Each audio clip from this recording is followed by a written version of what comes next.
I have a feeling I know what you're going to say to this question. I feel like we lose the human element. There's the lack of connection, and then therefore the conversation, and then the relationship and the trust, right? No, it's tricky because I've been tinkering with ABM technology kind of since it came out because I've been involved in its marketing for so long. And I bought in, I spent a lot of money. ABM is the most ambiguous acronym in marketing.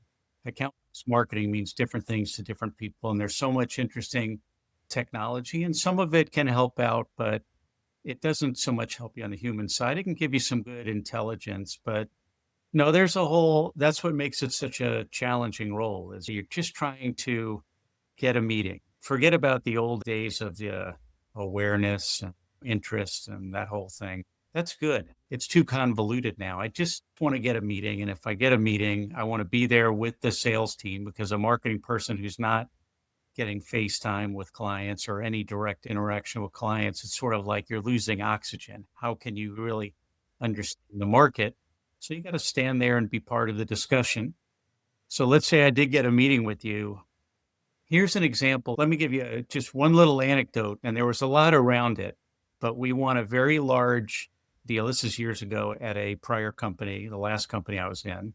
And you know how, like, if I'm pitching you somewhere toward the end, I'm going to tell you about our corporate social responsibility. It's sort of toward the end and it's important, but everybody does it. It's sort of like table stakes about how we give back. It's really nice and really important.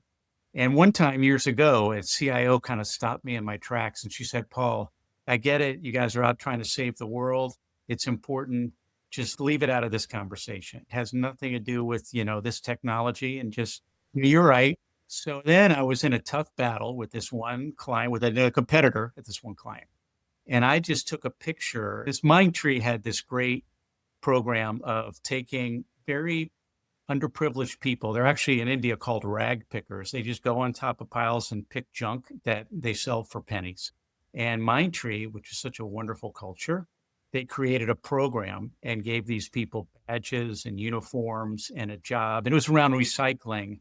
And the picture was so powerful. These 7 people proudly with their badge and their uniform. And I told the story around it while this company was looking at the picture. And I found out later, I mean, it almost a tearjerker, like it cut through. It was a human story about everybody has a CSR program. So then I had to figure out how to tell that story after I got shot down a couple of years earlier.